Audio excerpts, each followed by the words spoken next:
Hello. Hello. Hello. Hello students. तो आज के इस सेशन में हम लोग कूलम्स लॉ डिस्कस करेंगे। Coulomb's law and it's applications. Applications मतलब कुछ क्वेश्चंस लेंगे इस पे। तो कूलम्स लॉ स्टार्ट कर रहे हैं। कूलम्स लॉ देखो, जैसे इलेवेंथ क्लास में आपने पढ़ा होगा ना, Newton's law of gravitation. Newton's law of gravitation जिसमें कि न्यूटन्स लॉ में ये एक्सप्रेशन होता है ना कि दो मासेस एक दूसरे पे कितनी फोर्स लगाते हैं। दो मासेस अगर हैं m1 और m2 एट डिस्टेंस r, तो उनके बीच में जो ग्रेविटेशनल फोर्स लगती है, gravitational forces g m1 m2 by r²। ठीक है। तो जैसे इलेवेंथ क्लास के ग्रेविटेशन चैप्टर में फोर्स बिटवीन टू मासेस होता है ना, वैसे ही इलेक्ट्रोस्टैटिक में कूलम्स लॉ की पोजीशन है। कूलम्स लॉ क्या बताता है कि इलेक्ट्रोस्टैटिक में अगर दो चार्जेस हैं उनके बीच में कुछ डिस्टेंस दिया हुआ है, तो उनके बीच में कितनी फोर्स लगेगी, that is given by Coulomb's law. तो डिस्कस कर रहे हैं force between two point charges. Force between two point charges q1 and q2 placed at distance r from each other is। हाँ, अगर दो पॉइंट चार्जेस हैं Q1 Q2, उनके बीच का डिस्टेंस R। ये पॉइंट चार्जेस लिखा हुआ है। ये वैसे पॉइंट चार्ज क्या होता है? पॉइंट चार्ज हम कह सकते हैं कि वैसे नाम से ही पता चल रहा है, पॉइंट चार्ज। पॉइंट तो जीरो साइज का होता है ना। पॉइंट अगर हम एक पेज पे एक पॉइंट बनाए तो पॉइंट मतलब लगभग जीरो साइज का ही होता है। तो पॉइंट चार्ज का मतलब है उसका अपना साइज बहुत छोटा होगा। ठीक है। तो पॉइंट चार्ज अगर ये Q1 और Q2 है तो इनका अपना साइज बहुत छोटा है, यानी कि लगभग जीरो साइज के हैं ये। या एक और चीज ऐसे सोच सकते हैं कि अगर कोई कहे कि जीरो साइज तो किसी भी चीज का नहीं होता, जीरो साइज किसी भी चीज का नहीं होता, तो अगर चलो हम ये कहें कि अगर ये दो चार्जेस जीरो साइज के नहीं हैं, नॉन जीरो साइज के हैं, तो इन चार्जेस का जो साइज है ना, इन चार्जेस का जो साइज है वो डिस्टेंस बिटवीन देम आर के कंपैरिजन में बहुत बहुत ज्यादा छोटा है। ठीक है। तो मैं लिख देता हूं, point charges are the charges having size very less than size very less than r। उनका जो साइज है, डिस्टेंस बिटवीन देम जो है ना, उसके कंपैरिजन में बहुत छोटा होता है। तो फिर लगभग ऐसे चार्ज को पॉइंट चार्ज कहा जा सकता है। ठीक है। हाँ। तो कूलम्स लॉ क्या बताता है कि जो उनके बीच की जो फोर्स है ना, F proportional to Q1 Q2, मतलब जैसे ग्रेविटेशन में होता है ना, force of gravity between two masses, F proportional to product of masses होता है। कूलम्स लॉ में जो इलेक्ट्रोस्टैटिक इलेक्ट्रिक फोर्स है वो proportional to product of charges होता है, F proportional to Q1 Q2, and force is also proportional to 1/r²। इसका मतलब है force proportional to Q1 Q2 by r², क्योंकि प्रोडक्ट ऑफ चार्जेस के प्रोपोर्शनल है और 1/r² के प्रोपोर्शनल। तो एक सिंगल एक्सप्रेशन तो हम ऐसे लिख सकते हैं, F proportional to Q1 Q2 by r²। ठीक है। तो यहाँ पर प्रोपोर्शनैलिटी का साइन जब हटता है तो एक कांस्टेंट फैक्टर हम लिखते हैं। ठीक है। तो एफ इज के Q1 Q2 by r²। ठीक है। के इज ए कांस्टेंट। के को ना कांस्टेंट ऑफ इलेक्ट्रोस्टैटिक्स भी कहते हैं वैसे। ठीक है। और इस के को एक अलग एक्सप्रेशन की फॉर्म में लिखा जाता है। के को यूं लिखते हैं, 1/4 पाई एप्साइलन नॉट। के को ऐसे लिख देते हैं, 1/4 पाई एप्साइलन नॉट। ये ग्रीक लेटर है, एक ग्रीक लेटर। जैसे फिजिक्स में तो काफ़ी सिंबल्स होते हैं ना, जैसे लेमडा लिखते हैं, म्यू होता है, न्यू, ये सारे ग्रीक लेटर हैं। वेवलेंथ के लिए लेमडा, फिर ये कोई दूसरा सिंबल है म्यू, ये न्यू। इसी तरीके से ये भी एक ग्रीक लेटर है, एप्साइलन कहते हैं इसे, एप्साइलन। ठीक है, ऐसे लिखा होता है, एप्साइलन। ठीक है, एप्साइलन, एप्साइलन नॉट, नीचे जीरो है ना, एप्साइलन नॉट। हाँ, तो 1/4 pi epsilon not Q1 Q2/r²। अब इस k की वैल्यू क्या है, जैसे ही ग्रेविटेशन में भी तो होता है F=GM1m2/r², g की कुछ वैल्यू होती है यूनिवर्सल लॉ ऑफ ग्रेविटेशन में। ऐसे ही ये जो k की वैल्यू है ना, k इज, जो कि 1/4 पाई एप्साइलन नॉट है, ये होता है 9 × 10⁻⁹ SI units. 9 × 10⁻⁹ SI units.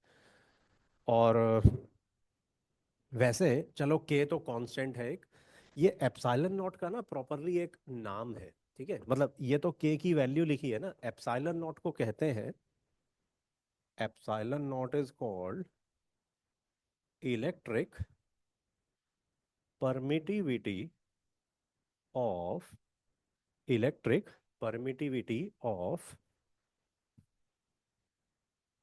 Free space, electric permittivity of free space. Free space का मतलब होता है वैक्यूम, फ्री स्पेस का मतलब होता है वैक्यूम। ठीक है, फ्री स्पेस वैक्यूम, ये बेसिकली दो चार्जेस को यहाँ फ्री स्पेस में रखा हुआ है, वैक्यूम में रखा हुआ है। ठीक है, इन दोनों के बीच में कोई अलग मीडियम नहीं है, दोनों को वैक्यूम या फ्री स्पेस में रखा हुआ है। तो epsilon not is called electric permittivity of free space. वैसे इसको ऐसा क्यों कहते हैं, मतलब ये इलेक्ट्रिक परमिटिविटी का मतलब क्या है, एक पर्टिकुलर सा नाम है ना ये तो, इलेक्ट्रिक परमिटिविटी, इसका मतलब क्या है इलेक्ट्रिक परमिटिविटी? एनी आइडिया, किसी को पता है परमिटिविटी को, परमिटिविटी क्यों कहते हैं वैसे? देखो, ये जो परमिटिविटी वर्ड है ना, इट कम्स फ्रॉम परमिशन,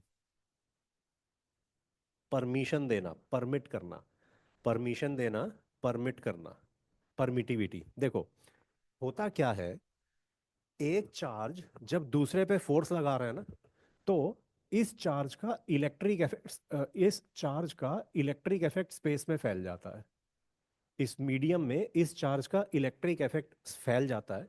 और जब इसका इलेक्ट्रिक इफेक्ट Q2 तक पहुंचता है, तो वो इलेक्ट्रिक इफेक्ट दूसरे चार्ज पे फोर्स लगा रहा है।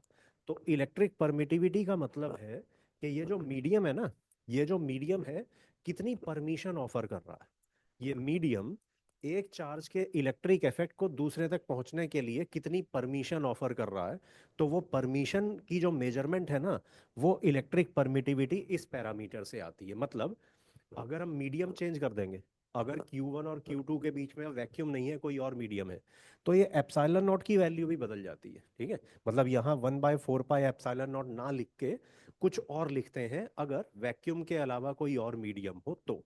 ठीक है, तो एप्सिलॉन नॉट जो है ये बेसिकली मीडियम की प्रॉपर्टी है, कि Q1 और Q2 जिस मीडियम में है ना, वो मीडियम कितनी परमिशन दे रहा है, वो मीडियम कितनी परमिशन दे रहा है एक चार्ज के इलेक्ट्रिक इफेक्ट को दूसरे चार्ज तक पहुंचने के लिए। ठीक है, हाँ, तो electric permittivity of free space और इसकी वैल्यू 1/4 पाई एप्सिलॉन नॉट 9 × 10⁻⁴। अच्छा हाँ, एसआई यूनिट, अगर अगर कोई सोचे अरे एसआई यूनिट इसकी है क्या, तो लिख देते हैं, एस आई यूनिट ऑफ के।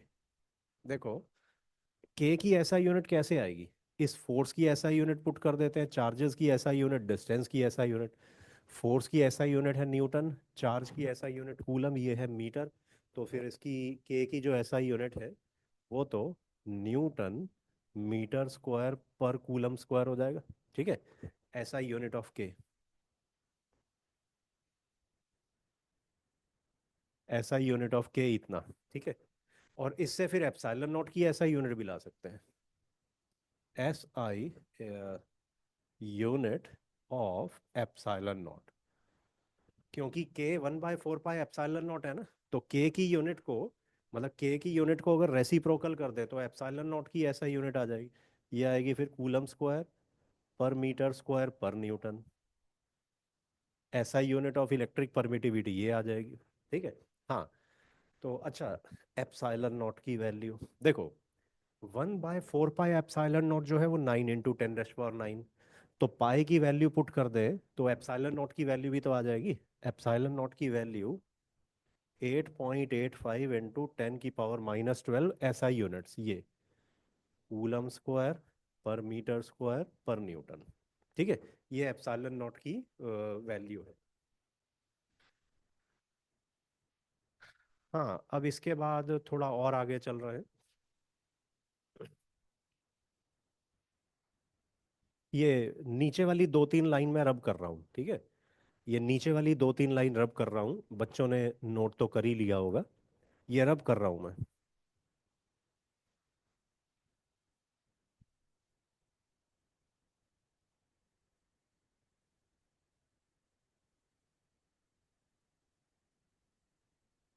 हाँ, अब देखो, ये डिस्कशन तो फ्री स्पेस के लिए था। मतलब ये जो दो चार्जेस हैं Q1 और Q2 यहाँ फ्री स्पेस में रखे हुए थे, यानी वैक्यूम में रखे थे। मगर अगर हम सोचें, या इस लॉ को, Newton's law of gravy sorry electrostatic, ये जो कूलम्स लॉ है ना, इसको न्यूटन्स लॉ ऑफ ग्रेविटेशन से जरा कंपेयर करते हैं, कुछ डिफरेंस है उसे समझेंगे। देखो,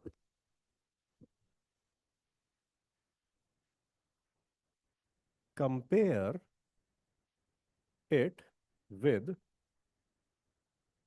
Newton's law of gravitation. F = G m1 m2/r², Newton's law of gravitation. तो इसमें G तो यूनिवर्सल कांस्टेंट ऑफ ग्रेविटेशन होता है, universal constant of gravitation. K को तो यूनिवर्सल कांस्टेंट ऑफ इलेक्ट्रोस्टैटिक नहीं कहते हैं। K not called universal constant of electrostatics. इसको यूनिवर्सल कांस्टेंट क्यों नहीं कहते? न्यूटन्स लॉ ऑफ ग्रेविटेशन में तो जी यूनिवर्सल कांस्टेंट ऑफ ग्रेविटेशन होता है, ये इलेक्ट्रोस्टैटिक में ये जो के आ रहा है कूलम्स लॉ में, इसको यूनिवर्सल कांस्टेंट ऑफ इलेक्ट्रोस्टैटिक क्यों नहीं कहते? इसका जवाब बच्चे फटाफट दे देते हैं वैसे बैच में। देखो, G is universal constant of gravitation, मतलब जी की जो वैल्यू है ना पूरे यूनिवर्स में एक ही है। पूरे यूनिवर्स का मतलब, अब पूरे यूनिवर्स का मतलब, हम फोर्स ऑफ ग्रेविटी निकालने के लिए कोई मार्स में थोड़ी जाएंगे, सोलर सिस्टम से बाहर थोड़ी जाएंगे। अभी तक तो मुश्किल से तो मार्स तक पहुंचे हैं, मुश्किल से मून तक पहुंचे हैं। तो पूरे यूनिवर्स में कौन एक्सपेरिमेंट करने जाएगा? नहीं हो सकता ना।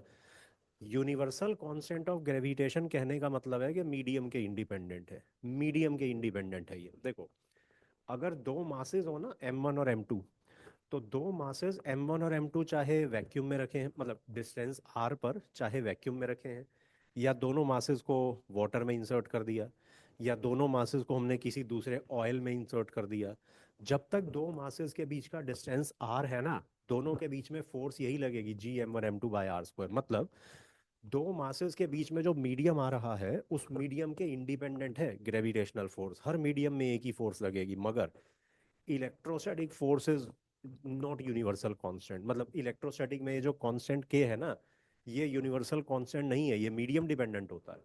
अगर दो चार्जेस डिस्टेंस r पर हैं, वैक्यूम में हैं, तो उनके बीच में फोर्स अलग लगेगी। वैक्यूम से शिफ्ट करके दोनों चार्जेस को वाटर में ले आए, फोर्स अलग हो जाएगी दोनों के बीच में। डिस्टेंस हमने सेम रखा हुआ है दोनों के बीच में r, बट दो चार्जेस r डिस्टेंस पे वैक्यूम में है तो उनके बीच में फोर्स अलग है, वाटर में है तो फोर्स अलग है, किसी ऑयल में इंसर्ट कर दिया तो फोर्स अलग है। तो ये जो फोर्स लग रही है ना दोनों के बीच में, ये चार्ज डिपेंडेंट है। ये it depends up sorry medium dependent है, it depends upon the medium between two charges. इसलिए इसीलिए इस के को ना यूनिवर्सल कांस्टेंट नहीं बोला जाता है, उल्टा ये तो मीडियम के हिसाब से चेंज कर जाता है। तो अब हम ये डिस्कस कर रहे हैं कि दो चार्जेस को वैक्यूम के अलावा अगर किसी और मीडियम में प्लेस किया तो उनके बीच में कितनी फोर्स है। ठीक है।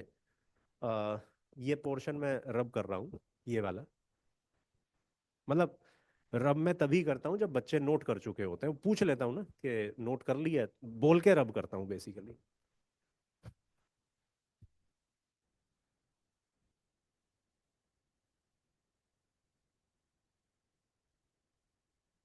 हाँ, for charges placed in medium other than vacuum,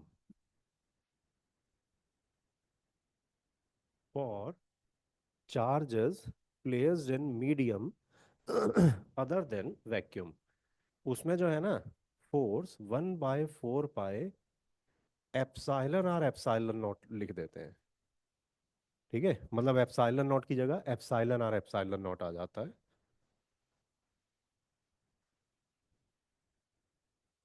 अब ये एप्साइलन आर क्या है? एप्साइलन आर मीडियम पे डिपेंड करता है। एप्साइलन आर और के, एप्साइलन आर या के, it is relative electric permittivity of medium. Relative electric, ये देखो ना, एप्सिलॉन आर, ये जो नीचे आर लिखा है, R stands for relative. Relative electric permittivity of medium, या इसको डाई इलेक्ट्रिक कांस्टेंट भी कहते हैं। It is relative electric permittivity और डाई इलेक्ट्रिक कांस्टेंट, और dielectric constant of medium, मतलब जो भी मीडियम है वैक्यूम के अलावा, उसका पैरामीटर होता है ये एप्सिलॉन आर या के। ठीक है, तो एक छोटी सी बात है, बोर्ड पे इस टाइम के दो जगह लिखा हुआ है। एक तो कूलम्स लॉ में K Q1 Q2/r² लिख दिया, एक इधर डाई मतलब एप्सिलॉन आर की जगह भी के लिख दिया। तो ये बेसिकली सेम सिंबल है के, मगर ये दोनों जगह पे इस्तेमाल किया जाता है। और ये फिजिक्स में कोई बहुत बड़ी बात नहीं है, फिजिक्स में तो, क्योंकि देखो फिजिक्स में पैरामीटर्स तो बहुत सारे हैं, सिंबल्स लिमिटेड हैं। जैसे मैं एक सिंपल एग्जांपल लूँ, ये एक म्यू लिखते हैं, म्यू। ठीक है, लॉज ऑफ मोशन में जो म्यू होता है कॉफिशिएंट ऑफ फ्रिक्शन हो जाता है। फ्रिक्शन के टॉपिक के लिए म्यू कॉफिशिएंट ऑफ फ्रिक्शन हो जाता है। और अगर आपने 11th क्लास का वो वेव्स ऑन स्ट्रिंग पढ़ा हो, वेव्स ऑन स्ट्रिंग का जो टॉपिक है, उसमें जो म्यू होता है वो मास per unit length of string के लिए यूज करते हैं। लाइट के टॉपिक में चले जाएं तो म्यू हो जाता है रिफ्रैक्टिव इंडेक्स ऑफ मीडियम। ठीक है, तो ऐसे ही यहाँ पे है, ऐसे ही यहाँ पे है कि के यहाँ पे डाइलेक्ट्रिक कांस्टेंट या एप्सिलॉन आर की जगह यूज किया जाता है, और के यहाँ K Q1 Q2/r² में भी के का ही इस्तेमाल करते हैं। अब बच्चा कहे कि अगर के दिया हुआ है, हमें के दिया हुआ है, उसे ये वाला पुट करेंगे या ये वाला, अरे वो कॉन्टेक्स्ट से क्लियर हो जाता है। स्टेटमेंट में जहाँ जहाँ स्टेटमेंट लिखी हुई है ना, स्टेटमेंट में कहाँ के का जो फैक्टर है वो किस फॉर्म में आ रहा है, वहां से क्लियर हो जाता है। अगर K Q1 Q2/r² से मल्टीप्लाई हो रहा है, ठीक है, तो वो ये वाला के है। और अगर कहीं दिया ही हुआ है कि take dielectric constant K = 12, ठीक है, तो वो डाई इलेक्ट्रिक कॉन्स्टेंट ही लिख दिया, तो वो ये वाला के लिखना है। या कहीं पे के एप्सिलॉन नॉट के मल्टीप्लीकेशन में आ रहा है, तो वो रिलेटिव इलेक्ट्रिक परमिटिविटी वाला के है या डाई इलेक्ट्रिक कॉन्स्टेंट वाला है। ठीक है, आगे चल रहे हैं इसके बाद। अब हम इसके क्वेश्चंस पे जाएंगे। ठीक है, मैं इसको रब कर रहा हूँ।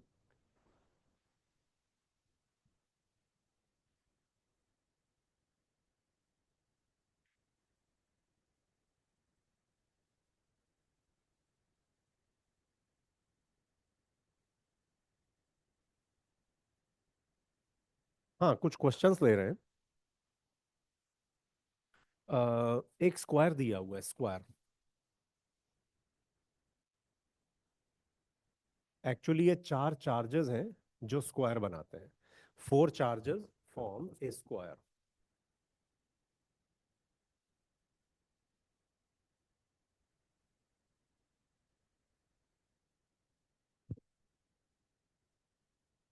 स्क्वायर की लेंथ या साइड L।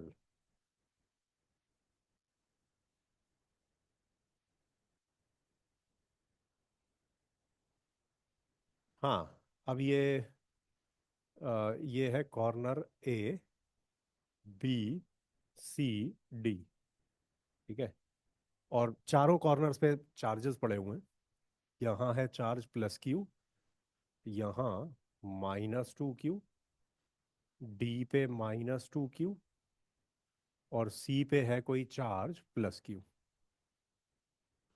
ठीक है, तो क्वेश्चन क्या है? 4 charges are placed at corners of square. Full stop. Find net force acting on charge placed at point C. Find net force acting on charge placed at point C. हाँ, सोचो इसके बारे में, आंसर निकालो।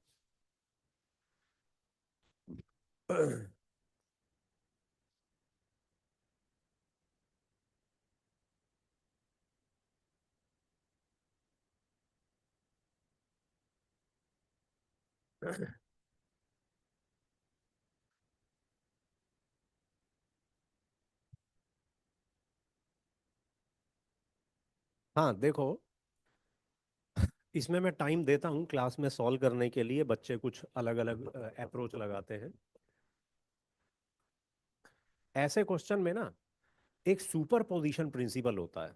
Physics का एक होता है सुपर पोजिशन प्रिंसिपल, वो लगाया जाता है।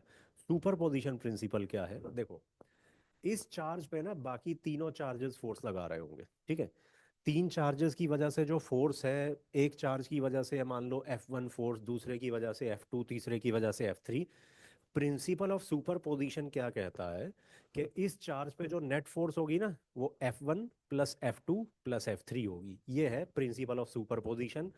अब इसमें कुछ बच्चे क्या करते हैं, कुछ ऐसा करते हैं, ये फोर्स लगा रहा है F1, ये लगा रहा है F2, ये लगा रहा है F3, तीनों का मैग्नीट्यूड लिख दिया F1 F2 F3, और फिर नेट फोर्स लिख दी F1 plus F2 plus F3। मैं एक बार करके दिखा रहा हूँ, वहां से आपको समझ में आएगा। Let force by D on C, F1 vector, ठीक है। Let force by A on C, F2, ठीक है। Let force by B on C, F3। तो फिर F नेट लिख दिया F1 plus F2 plus F3। ये ना रॉन्ग है, ये रॉन्ग है। देखो, मैंने इसके ऊपर वेक्टर साइन नहीं लगाया, तो कुछ बच्चे यूं ही कर देते हैं, मतलब तीन फोर्सेस जो लग रही हैं बस तीनों को ऐड करके आंसर लिख दिया। अरे स्केलर एडिशन नहीं है ये, कि तीनों के मैग्नीट्यूड ऐड करके नेट फोर्स लिख दिया, गलत हो जाएगा। ऐसे तो वेक्टर एडिशन करना है। प्रिंसिपल ऑफ सुपरपोजिशन कहता है कि इन तीनों फोर्सेस का वेक्टर एडिशन करके ये वेक्टर फॉर्म में आता है, ठीक है। Actual method, superposition method. F net equal to F1 vector plus F2 vector plus F3 vector. अब उसको थोड़ा वेक्टर की फॉर्म में देखते हैं ना। देखो, ये -2q वाला जो चार्ज है वो C के चार्ज को अपनी तरफ पुल करेगा, क्योंकि ये नेगेटिव चार्ज है, ये पॉजिटिव चार्ज है। नेगेटिव चार्ज तो पॉजिटिव को अपनी तरफ ही खींचेगा। ये फोर्स F1, ठीक है। और फिर इसके बाद चलो इसको देखें। अगर ये पॉजिटिव चार्जेस पॉजिटिव को रिपेल करेगा, ठीक है। ये पॉजिटिव इस पॉजिटिव को अपने से दूर रिपेल करेगा, तो ए की वजह से सी पे जो फोर्स होगी अवे फ्रॉम ए होगी। उसको ये उसको लिखा हुआ है हमने F2, उसको F2 लिया हुआ है, ठीक है। तो ये वाला पॉजिटिव चार्ज इस पॉजिटिव को रिपेल करेगा, और इधर से जो तीसरा नेगेटिव चार्ज है इस पॉजिटिव को अट्रैक्ट करेगा अपनी तरफ। तो ये चार्ज नेगेटिव इस पॉजिटिव को अपनी तरफ अट्रैक्ट करेगा ऐसे, और ये फोर्स होगी F3। तो बेसिकली ये तीनों अलग अलग डायरेक्शन में है। हम ऐसे कैसे कि इसका मैग्नीट्यूड प्लस इसका मैग्नीट्यूड प्लस इसका magnitude equal to net force, गलत हो जाएगा। वेक्टर रिजल्टेंट लेना है, वेक्टर रिजल्टेंट लेना है यहाँ पे। हाँ, और देखो यहाँ हमें फिगर में दिख रहा है F1 और F3 का मैग्नीट्यूड तो सेम होगा, क्योंकि देखो चार्जेस इसमें +q -2q, और इधर भी क्यू माइनस टू क्यू, और डिस्टेंस भी दोनों के बीच में सेम है, तो F1 और F3 का मैग्नीट्यूड तो सेम होगा। Clearly magnitude of F1 equal to magnitude of F3 equal to के Q1 Q2 by R²। ठीक है, 2 k Q² by L², 2 k Q² by L²। ठीक है, ये मैग्नीट्यूड है। मगर हम तो वेक्टर रिजल्टेंट लेने की बात कर रहे हैं ना। वेक्टर रिजल्टेंट, अब देखो, दो फोर्सेस अगर म्यूचुअली परपेंडिकुलर हो और उनका मैग्नीट्यूड सेम हो, तो उनका रिजल्टेंट कैसे निकलता है? Resultant of F1 and F3, उसका मैग्नीट्यूड तो ये होगा ना, √F1² + F3²। क्योंकि जब दो फोर्सेस म्यूचुअली परपेंडिकुलर होती हैं, उनका resultant √A² + B² + 2AB cos θ, उनके बीच का थीटा तो 90 डिग्री है। तो 2AB cos 90, cos 90 जीरो हो जाएगा, इस वजह से √A² + B² ही बचेगा वेक्टर वाला। तो √F1² + F3² it becomes 2√2 KQ² by L², 2√2 KQ² by L²। तो अब देखो, एक ये फोर्स, इनका रिजल्टेंट ऐसे एंगल बाइसेक्टर के अलोंग आएगा। इनका रिजल्टेंट एंगल बाइसेक्टर के अलोंग आ जाएगा, और वो हम लिख देते हैं √2 F1। मतलब F1 तो यही है ना, तो √2 F1 लिख दिया। अब F2 लिखते हैं जरा। F2 का मैग्नीट्यूड के Q1 Q2 by R², ये आ गया KQ² by 2L²। ठीक है,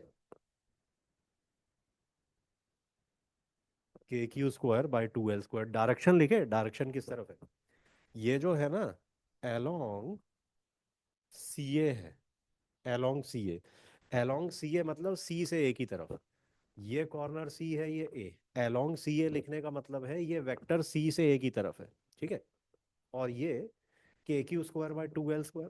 ये पॉजिटिव चार्ज इस पॉजिटिव को रिपेल करेगा, ये पॉजिटिव चार्ज इस पॉजिटिव को रिपेल करेगा। तो ये जो फोर्स लगेगी F2, ये तो away from this plus Q लगेगी ना, तो it will be along AC, along AC। तो अब जरा ओवरऑल फोर्स बताओ ना। ओवरऑल फोर्स जो है, ओवरऑल फोर्स अलोंग AC होगी, यानी A से C की तरफ, या अलोंग C से A की तरफ, बताओ। इमीडिएटली बच्चे जवाब दे देते हैं इसका। देखो ना, KQ² by L² तो दोनों में कॉमन है। अब यहाँ पे क्या है, KQ² by L² 2 से डिवाइड हो रहा है, और यहाँ 2√2 से मल्टीप्लाई हो रहा है। तो नेट फोर्स तो this force minus this force करके आएगी, which implies F net would be 2√2 minus half KQ² by L²।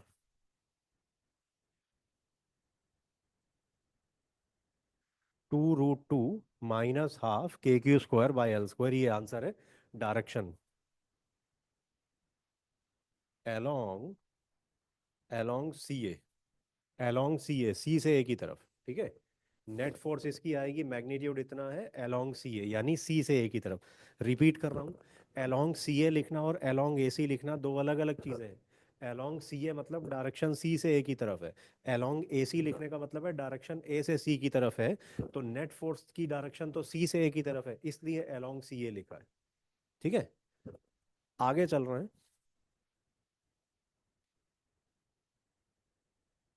इसको रब कर रहा हूँ मैं।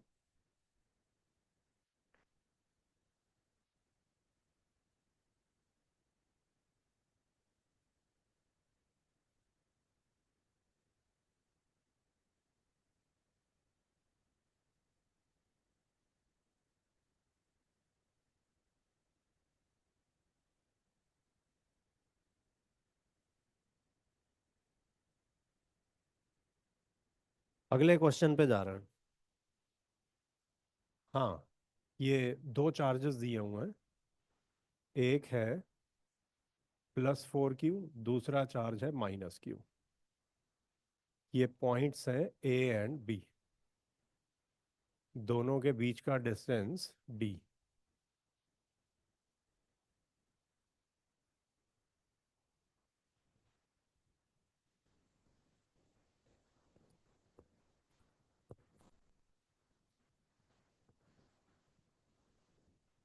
हाँ, अब क्वेश्चन क्या है। Two charges are fixed at points A and B as shown. Two charges are fixed at points A and B as shown. Where should a third charge minus q be placed such that this charge minus q remains in equilibrium?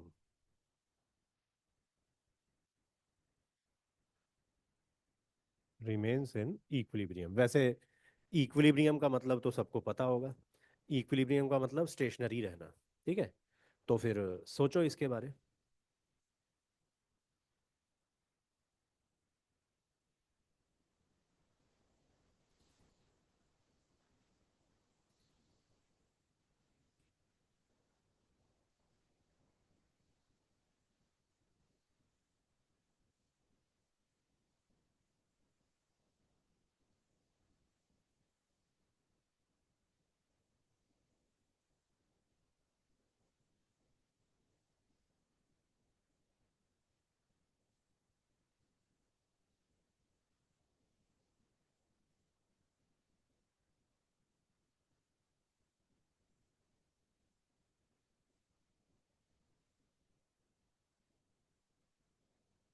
हाँ, तो इसको शुरू कर रहे हैं।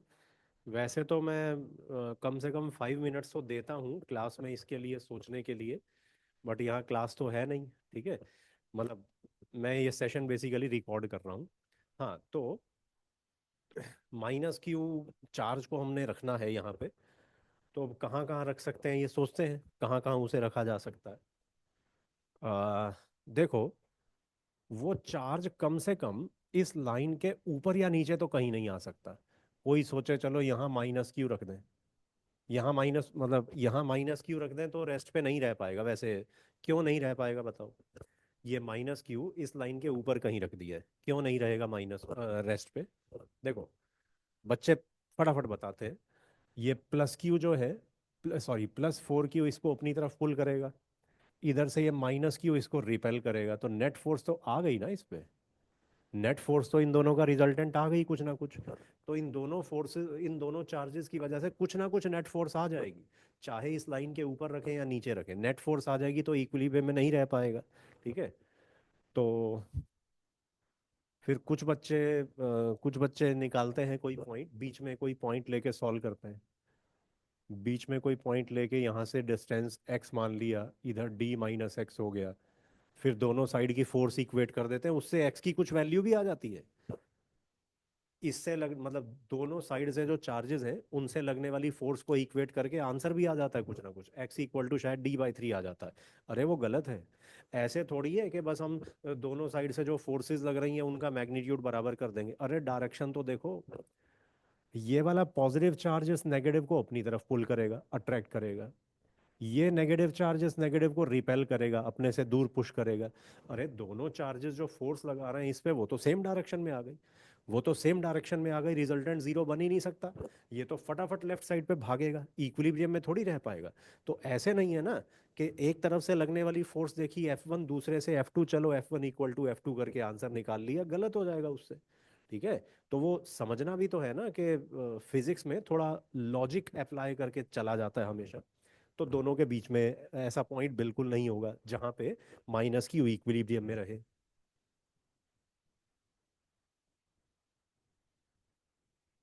हाँ, तो फिर चलो फिर दोनों के लेफ्ट पे रखते हैं।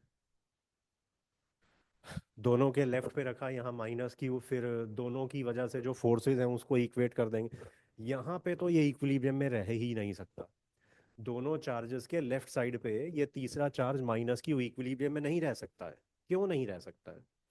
इसका जवाब भी बैच में बड़ी जल्दी आ जाता है। देखो, ये वाला प्लस क्यू तो माइनस क्यू को अट्रैक्ट करेगा, वो वाला माइनस क्यू इस माइनस क्यू को रिपेल करेगा, मगर ये फोर्सेस कैंसल नहीं हो सकती, क्योंकि देखो, बड़ा चार्ज बड़ा चार्ज इस चार्ज के ज्यादा पास है, और छोटा चार्ज इस चार्ज से ज्यादा दूर है, तो कैंसिलेशन कहाँ से हो जाएगा? जो कम डिस्टेंस पे है उल्टा वो स्ट्रॉन्ग चार्ज है, वो ज्यादा फोर्स लगा देगा, और जो ज्यादा डिस्टेंस पे उल्टा वो वीक चार्ज है, तो वो कम फोर्स लगा पाएगा, फोर्स कैंसिल नहीं हो पाएगी। फोर्स कैंसिल करने के लिए एक ट्रायल कर सकते हैं कि अगर बी के राइट पे रखें तीसरे चार्ज को, तो देखते हैं इक्विलिब्रियम में रहता है या नहीं रहता है।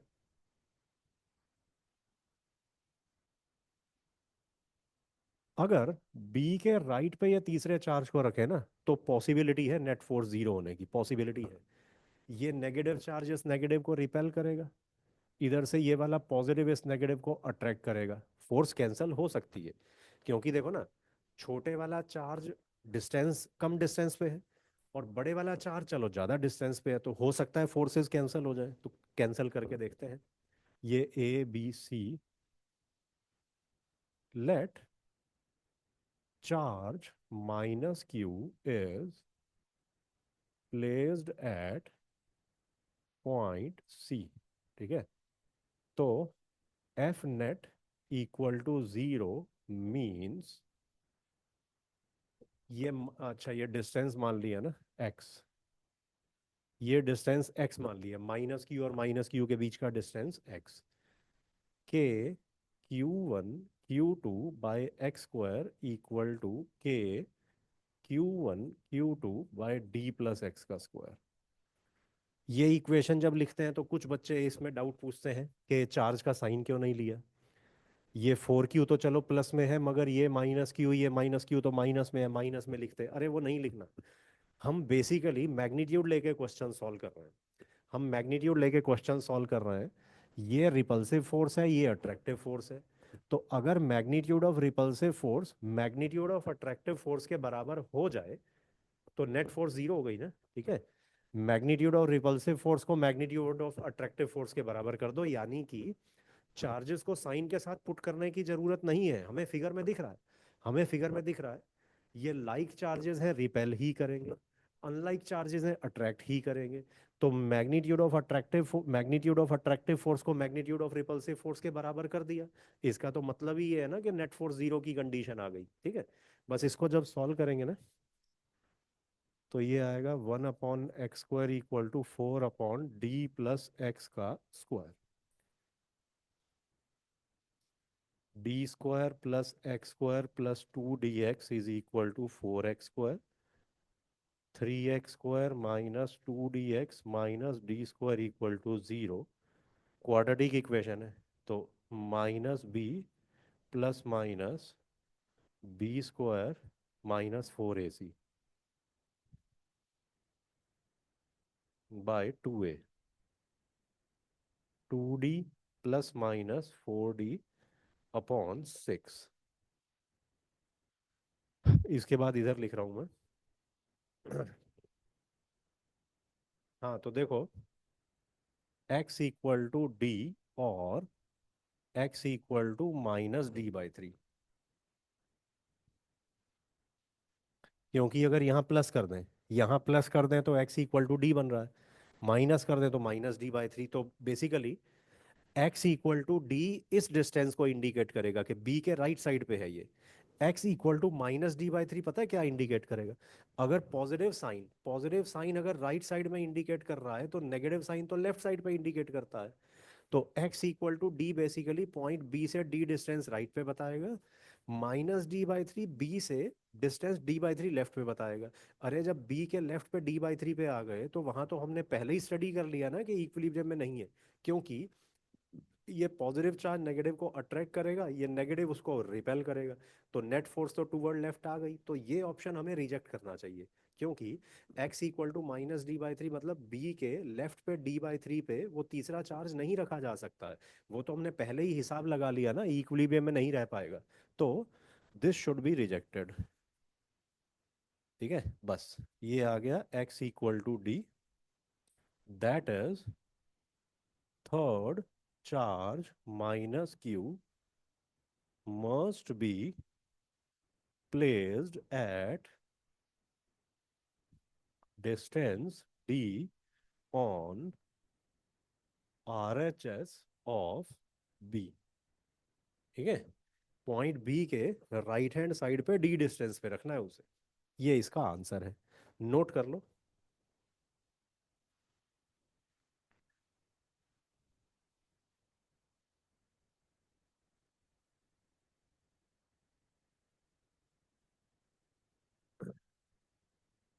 अगले क्वेश्चन पे जा रहे हैं।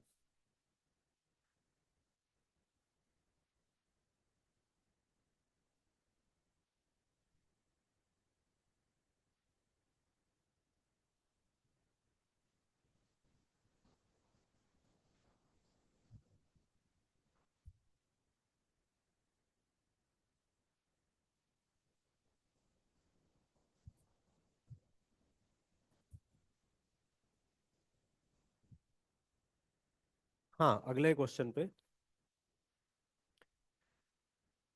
ए given charge Q nought is to be divided into two parts such that when these two charges are placed at a given distance from each other,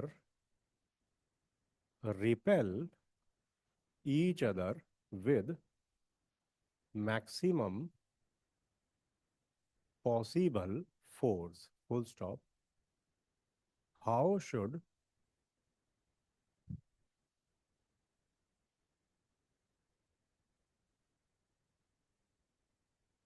how should charge q naught be divided into parts?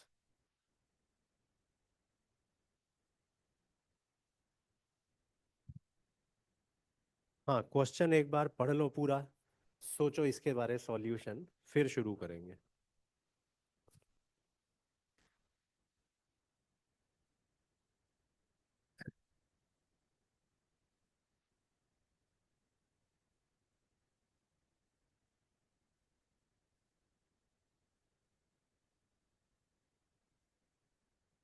हाँ देखो, ऐसे case में जो इस charge Q not को जो दो parts में डिवाइड करना है वो कुछ मान लेते हैं, एज्यूम कर लेते हैं। Let two charges are Q and Q naught minus Q. मतलब एक चार्ज हमने क्यू मान लिया, तो दूसरा क्यू नॉट माइनस क्यू, क्योंकि टोटल चार्ज क्यू नॉट है ना, इसलिए ठीक है। टोटल चार्ज क्यू नॉट है, दो पार्ट्स में डिवाइड करना है, तो एक चार्ज क्यू, दूसरा क्यू नॉट माइनस क्यू। तो अब ये क्वेश्चन क्या कह रहा है, एट ए गिवन डिस्टेंस। एट ए गिवन डिस्टेंस का मतलब क्या होता है कि कुछ फिक्स्ड डिस्टेंस पे दोनों को प्लेस किया, ठीक है। कुछ फिक्स्ड पर्टिकुलर डिस्टेंस पे दोनों को एक दूसरे से प्लेस किया। यानी कि ये जो दो चार्जेस रखे गए ना, Q and Q naught minus Q, उनको एक गिवन डिस्टेंस पे प्लेस किया है। या डिस्टेंस चलो L ले लेते हैं, ये कांस्टेंट डिस्टेंस है।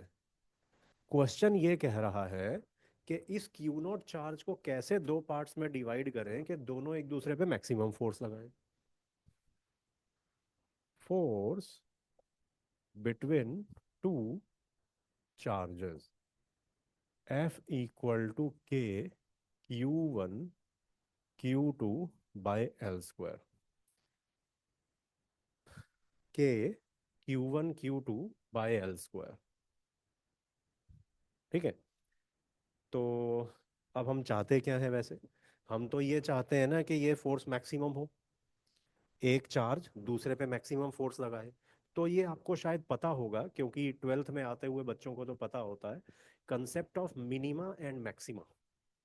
Concept of minima and maxima होता है।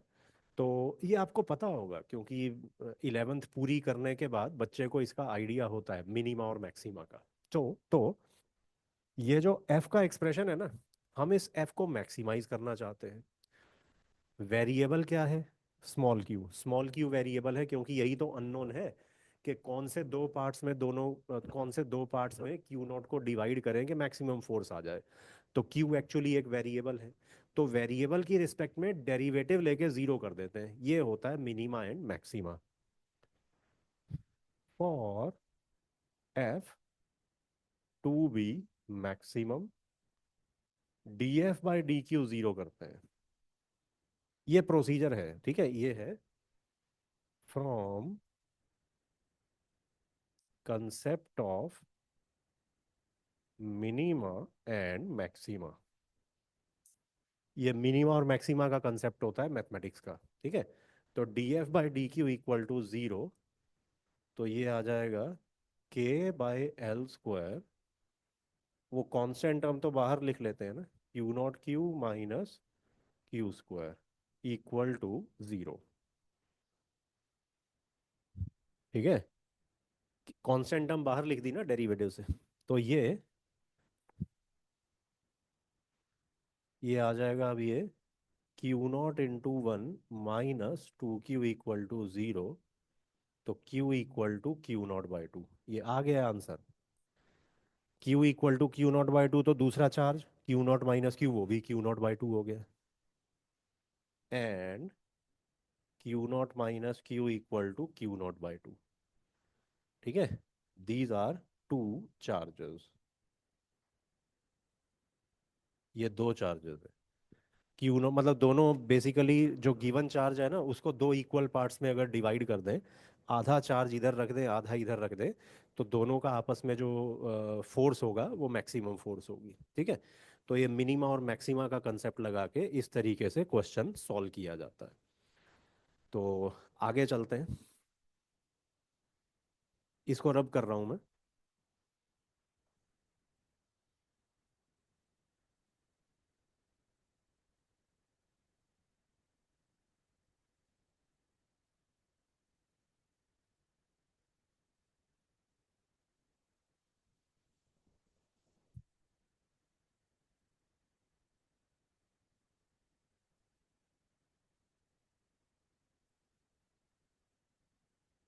हाँ, अगले क्वेश्चन पे जा रहे हैं। ये अगले क्वेश्चन की फिगर, ये एक रॉड है, यूनिफॉर्म रॉड। यूनिफॉर्म रॉड जिस पे चार्ज दे रखा है, पॉजिटिवली चार्ज्ड रॉड।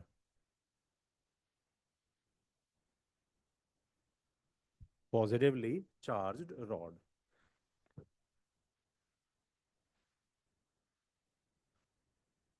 रॉड की लेंथ L, इस पे टोटल चार्ज प्लस क्यू है, ठीक है।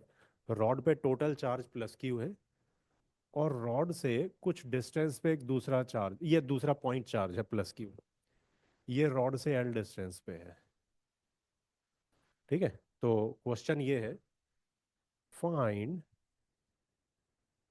Force applied by uniformly charged rod on point charge Q। Find force applied by uniformly charge rod on point charge Q। हाँ, कर लो try, इसको answer निकालो।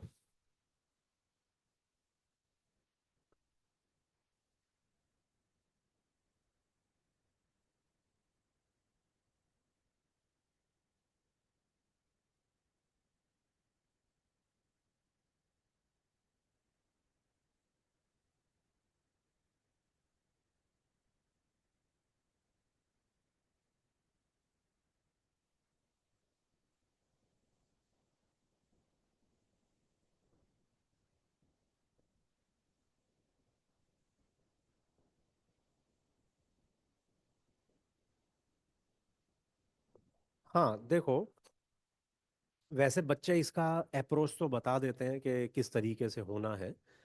पहली बात तो ये, जो न्यू वो है ना, Coulomb's law. Coulomb's law is valid for point charges. Coulomb's law का जो फार्मूला है k Q1 Q2/r², वो तो पॉइंट चार्जेस के लिए वैलिड है।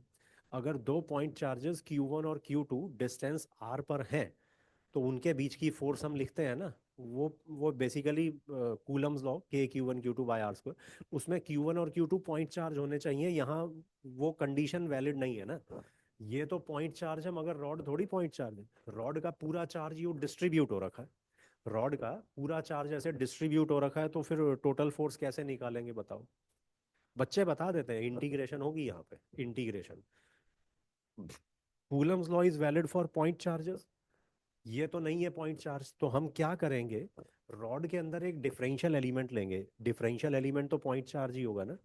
रॉड के अंदर एक बहुत छोटा सा पार्टिकल लिया डिफरेंशियल एलिमेंट, वो तो एक पॉइंट चार्ज है। उस पॉइंट चार्ज की वजह से इस क्यू पे फोर्स निकालेंगे, उसे लिख देंगे डीएफ। और उस स्मॉल फोर्स डीएफ को इंटीग्रेट कर देंगे। डीएफ को पूरी रॉड के लिए इंटीग्रेट करके टोटल फोर्स आ जाएगी जो रॉड इस क्यू पे लगा रहा होगा। ठीक है, तो ये मैं लिख देता हूँ। Since Coulomb's law is valid for point charges only, but rod is not a point charge. Hence, we must use integration. Hence, we must use integration.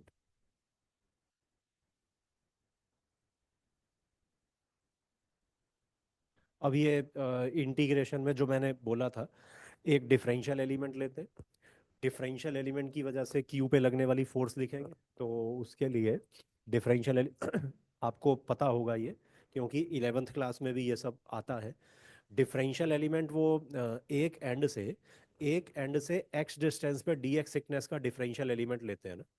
ठीक है, एक एंड से। तो यहाँ ना बेस्ट पता है क्या है, चार्ज से ही ले लो। एक्स डिस्टेंस पे मतलब हम रॉड की लेफ्ट एंड से एक्स डिस्टेंस पे डी एक्स थिकनेस का एलिमेंट ले सकते हैं। रॉड के राइट एंड से एक्स डिस्टेंस पे डी एक्स थिकनेस का एलिमेंट ले सकते हैं, मगर बेस्ट पता है क्या रहेगा, सीधा चार्ज से एक्स डिस्टेंस पे डी एक्स थिकनेस का एलिमेंट लेंगे, क्योंकि उसमें जब इंटीग्रेट करेंगे ना, इंटीग्रेशन में लिमिट्स डालना इजी पड़ेगा उसमें। तो डिफरेंशियल एलिमेंट ले रहे हैं हम ले रहे हैं पॉइंट चार्ज क्यू से एक्स डिस्टेंस पे डी एक्स थिकनेस का, एक्स डिस्टेंस पे डी एक्स थिकनेस का जिसके अंदर चार्ज है डी क्यू। ठीक है, तो let D F force applied by differential element having charge dq। Hence जो एफ नेट होगा ना, इंटीग्रेशन ऑफ डी एफ होगा। एफ नेट होगा integration of D F. Integration of D F मतलब ये डिफरेंशियल एलिमेंट इस पे फोर्स लगा रहा है, उसे डी एफ लिख दिया। ये डिफरेंशियल एलिमेंट इस पे जो फोर्स लगा रहा है वो डी एफ लिखा। डी एफ को पूरी रॉड के लिए इंटीग्रेट करेंगे, वहां से एफ नेट आएगा। ठीक है, तो डी एफ,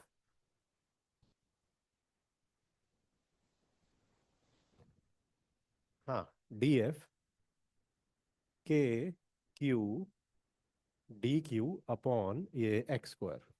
ठीक है, k Q1 Q2/r²।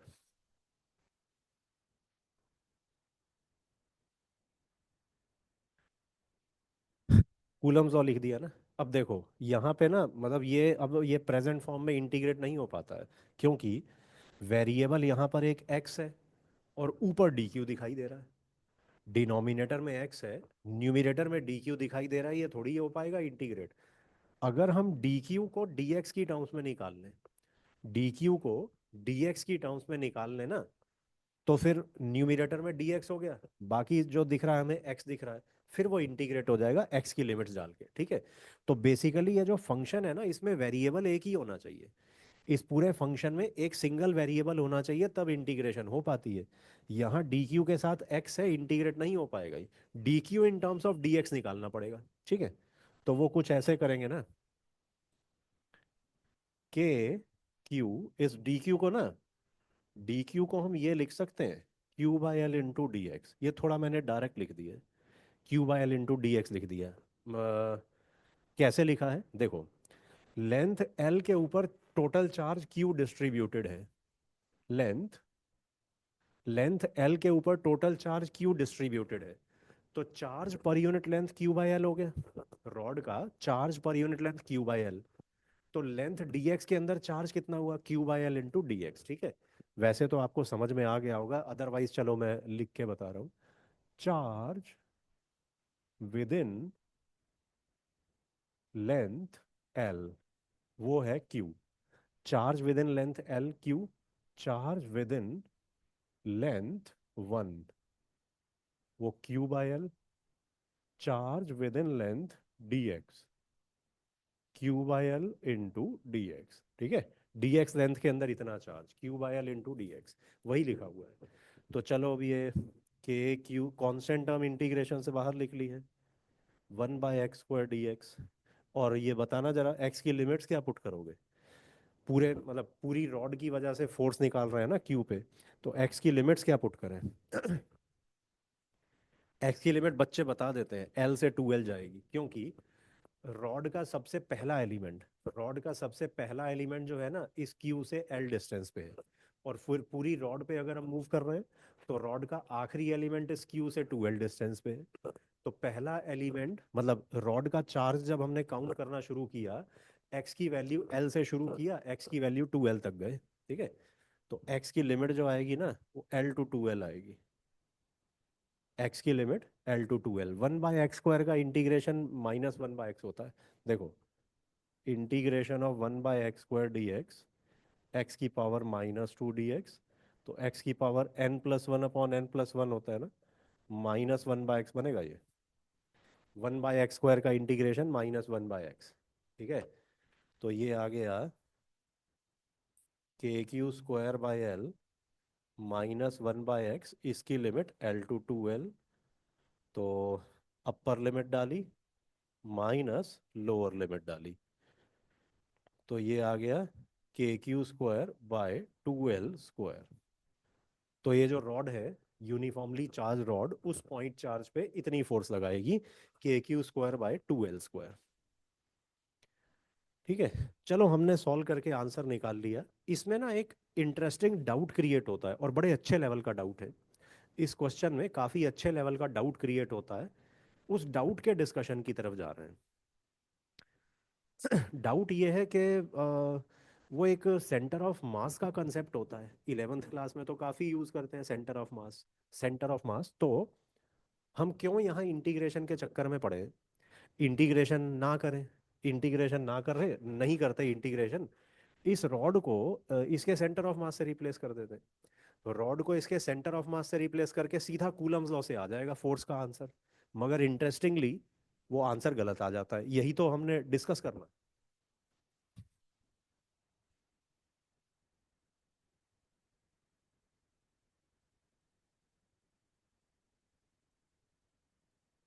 हाँ, डाउट, और ये बड़ा अच्छे लेवल का डाउट है। If we replace rod by its if we replace rod by its center of mass, COM मतलब सेंटर ऑफ मास। तो ये आपको 11th क्लास से पता है, रॉड को अगर उसके सेंटर ऑफ मास से रिप्लेस करें, रॉड को सेंटर ऑफ मास से रिप्लेस करें, तो ये पॉइंट चार्ज आ गया मिडल पे। ठीक है, तो मिडल पे आ गया, तो ये डिस्टेंस L/2, और राइट साइड वाला है L। तो ये वाला पॉइंट चार्ज और ये वाला पॉइंट चार्ज आपस में कितने डिस्टेंस पे आ गए, L+L/2, 3L/2। तो फिर F आएगा KQ1 Q2/R²। ये आ जाएगा 4/9 KQ²/L²। आंसर तो गलत आ गया। आंसर तो ये है ना इंटीग्रेशन वाला, इंटीग्रेशन से ये आया, और ये कुछ अलग आया, आंसर मैच नहीं किया। ठीक है, आंसर मैच नहीं किया, यानी दोनों में से कोई एक आंसर तो गलत है। तो इंटीग्रेशन में तो हमने बिल्कुल फंडामेंटल और बेसिक से किया है, इंटीग्रेशन वाला तो बिल्कुल नहीं हो सकता गलत। तो गलत तो यही है, ठीक है, गलत यही है, रॉन्ग। अब इसमें गलती क्या हुई, काफी बच्चे सेंटर ऑफ मास से आंसर निकाल देते हैं और आंसर है ये गलत। तो क्यों गलत है बताओ, सोच के बताना है।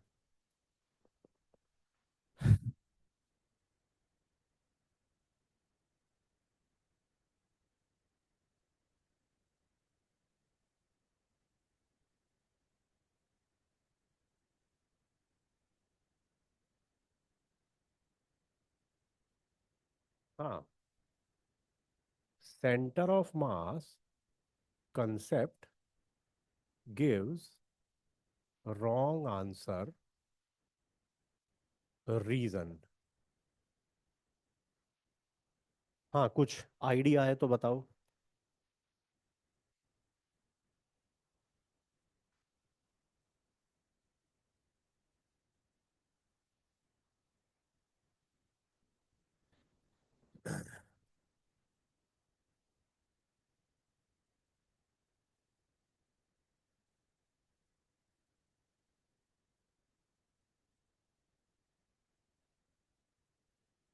बहुत रेयरली इस डाउट का आंसर आता है, 50 में से कोई एक बच्चा दे पाता है, 50 से 60, 50-60 बच्चों में कोई एक बच्चा इसका जवाब सही दे पाता है। देखो, सेंटर ऑफ मास के कंसेप्ट का ना कुछ लिमिटेशन है, ऐसे नहीं है कि बस पूरी फिजिक्स में आंख बंद करके हर जगह सेंटर ऑफ मास लगाए जा रहे हैं, गलत हो जाएगा। देखो, सेंटर ऑफ मास के फार्मूले में जाके देखते हैं जरा। Location of centre of mass is, location of centre of mass is, ये position of centre of mass, m1r1 plus m2r2 plus m3r3 plus so on divided by m1 plus m2 plus so on. ठीक है, ये individual masses है, m1 m2 m3, और ये उनकी position है r1 r2 r3। आप ध्यान से देखो, सेंटर ऑफ मास के फार्मूले में ना, सेंटर ऑफ मास के फार्मूले में डिस्टेंस की ना फर्स्ट पावर आ रही है, सेंटर ऑफ मास के फार्मूले में डिस्टेंस की फर्स्ट पावर आ रही है। इसका मतलब पता है क्या है, इसका ये मतलब है कि सेंटर ऑफ मास का कंसेप्ट सिर्फ उन पैरामीटर्स के लिए लगेगा, उन क्वांटिटीज के लिए लगेगा जो क्वांटिटीज डिस्टेंस की फर्स्ट पावर के साथ वेरी कर रही हैं। सेंटर ऑफ मास का कंसेप्ट उन क्वांटिटीज के लिए लगता है जो क्वांटिटी डिस्टेंस की फर्स्ट पावर के साथ वेरी कर रही हो। अब यहाँ पे फोर्स निकाल रहे हैं, फोर्स डिस्टेंस की फर्स्ट पावर के साथ थोड़ी वेरी कर रही होती है, फोर्स की तो अलग प्रोपोर्शनैलिटी है, ठीक है। तो इसलिए फोर्स का आंसर सेंटर ऑफ मास से नहीं आएगा। मैं और थोड़ा ढंग से बता रहा हूं और बेटर तरीके से अभी क्लियर हो जाएगा।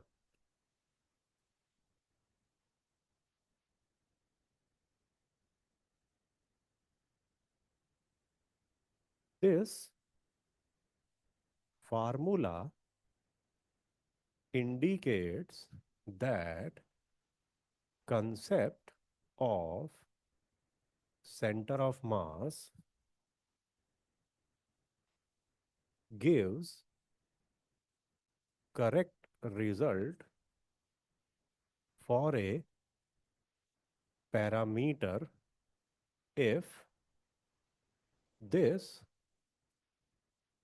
parameter is proportional to distance की power 1, if this parameter is proportional to distance की power 1।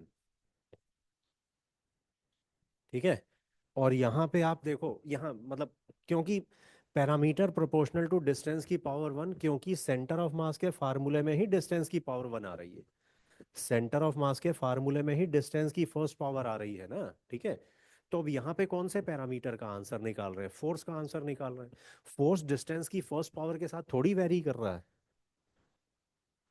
Since Coulomb's law is F equal to k q1 q2 by r square, that is F proportional to 1 by r square, hence center of mass concept will give wrong answer। Will give wrong answer. तो फिर अब ये बताओ, Coulomb's law की कैसी form होती, Coulomb's law की कैसी फॉर्म होती कि सेंटर ऑफ मास से भी वही आंसर आ जाए जो इंटीग्रेशन से आ रहा है। Note, if Coulomb's law is of form F equal to के Q1 Q2, अभी R मैंने नहीं लिखा है, कहाँ आएगा, ठीक है, of the form this, then centre of mass concept will give correct result। Correct result मतलब same result as that of integration. हाँ, तो बताओ, ये कूलम्स लॉ, कूलम्स लॉ में जो फोर्स का एक्सप्रेशन है वो डिस्टेंस से कैसे डिपेंड करे कि सेंटर ऑफ मास के कंसेप्ट और इंटीग्रेशन से सेम आंसर आ जाए, बताओ। तो अगर 1/r² की जगह 1/r होता, ठीक है, काफ़ी बच्चे ये जवाब दे देते हैं कि कूलम्स लॉ में F equal to K Q1 Q2/r हो तो सेंटर ऑफ मास का आंसर कंसेप्ट से ही सही आंसर दे देगा। गलत है। ये देखो ना, डिस्टेंस की फर्स्ट पावर लिखा है, डिस्टेंस की पावर -1 थोड़ी लिखा है। तो एक्चुअल पता है क्या होना चाहिए, एक्चुअली ये होना चाहिए F equal to K Q1 Q2 R तब, ठीक है। If Coulomb's law is of the form F equal to K Q1 Q2 into R, then center of mass concept will give correct result। correct result मतलब जो result integration से आ रहा है ना, पूरी रॉड के लिए इंटीग्रेट करके आ रहा है, वही पूरी रॉड को उसके सेंटर ऑफ मास से रिप्लेस करके आएगा, सेम रिजल्ट आ जाएगा, ठीक है। तो ये बात बड़े काम की है, ध्यान रखने वाली है फिजिक्स में, कि सेंटर ऑफ मास का कंसेप्ट हर जगह नहीं लगता है। सेंटर ऑफ मास का कंसेप्ट हर पैरामीटर के लिए नहीं लगता है।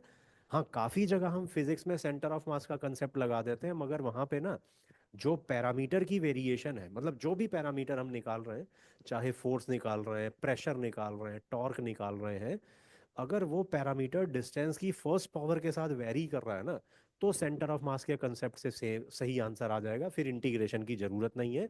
बट अगर पैरामीटर डिस्टेंस की फर्स्ट पावर के साथ वेरी नहीं कर रहा है तो फिर इंटीग्रेशन ही करना है, ठीक है। ऐसे उसमें नहीं कि बस सेंटर ऑफ मास से रिप्लेस करके कर दिया, आंसर निकाल दिया। उस केस में सेंटर ऑफ मास के कंसेप्ट से गलत आंसर आ जाएगा, अगर वो जो पैरामीटर है डिस्टेंस की फर्स्ट पावर के साथ वेरी नहीं कर रहा है तो, ठीक है। तो ये हमने सारा डिस्कस कर लिया है। तो मैं रिपीट कर रहा हूँ, वैसे मैं बोल चुका हूँ वो चीज़, रिपीट कर रहा हूँ। इंटीग्रेशन से तो हर केस में सही आंसर आएगा, ठीक है। सेंटर ऑफ मास के कंसेप्ट से तभी सही आंसर आएगा जब हम कोई पैरामीटर निकाल रहे हैं, फोर्स निकाल रहे हैं या और कोई पैरामीटर निकाल रहे हैं, वो पैरामीटर डिस्टेंस की फर्स्ट पावर के साथ वेरी कर रहा हो, तभी सेंटर ऑफ मास से सही आंसर आएगा। अगर पैरामीटर डिस्टेंस की फर्स्ट पावर के साथ वेरी नहीं कर रहा है तो चुपचाप इंटीग्रेशन से आंसर निकाल देना है, सेंटर ऑफ मास का कंसेप्ट नहीं लगाना है। इंटीग्रेशन से आंसर सही आएगा, सेंटर ऑफ मास के कंसेप्ट से गलत आ जाएगा, ठीक है। तो अभी हम फिर ये कूलम्स लॉ की हमने एप्लीकेशन भी डिस्कस कर ली है, अभी हम यहीं पे स्टॉप कर रहे हैं। मैं नेक्स्ट टॉपिक से नेक्स्ट सेशन में स्टार्ट करूंगा, ठीक है। Okay, have a nice day, okay bye.